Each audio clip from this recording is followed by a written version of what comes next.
cosa entre Joan el teclista, Diego i jo farà un anyet i mig, agost del 2016.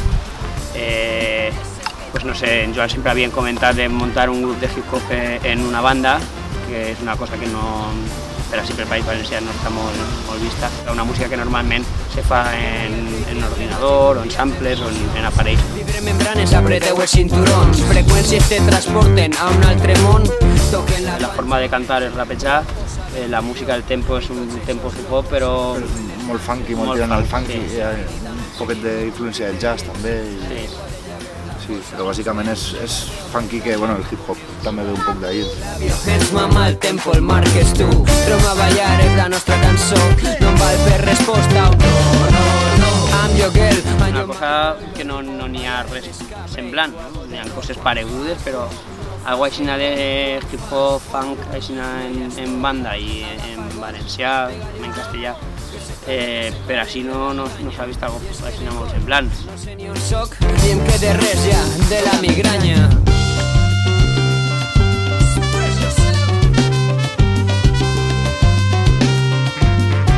Jo en veritat va ser una cosa natural, cantava en castellà i anava provant coses en valencià.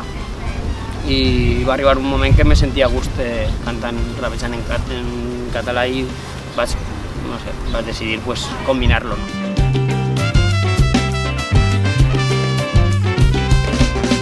Pam, pam, pam, pa, pam, pam. Sempre havia pensat que m'agradaria poder cantar a gust en aquesta llengua i en una altra part també ser un poc un recolzament a les nostres arrels i a la nostra cultura. Sí, que sigui com algo natural, cantar en valencià i que el hip-hop a lo millor hasta ara tampoc se sentia molt.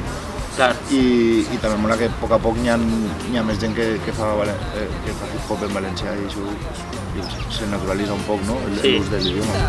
Mira estos mestres com mengen la pista, passem revista, tanquem la porta, la gent que balla és la gent que importa. Ballarem fins que tot se solucione, sense que importa. La veritat és que la gent li agrada, no ha vingut tampoc molta gent perquè no som encara molt coneguts, però la gent que ha vingut normalment li agrada, li costa connectar, però després s'involucra i disfruten els concerts al final. Així que fem festeta i bé, a gustet, no?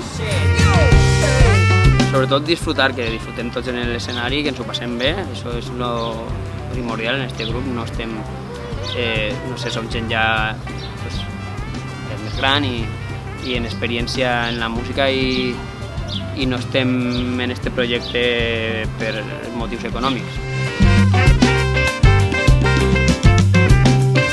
Personalment, està en una època que les meves lletres se quedaven només en sopars i sempre en reunions d'amics i no sé, tenia ganes de treure això del comedor de casa i que conegui poc que pugui disfrutar i si damunt en esta pedazo de música que fan els meus companys, millor encara, clar.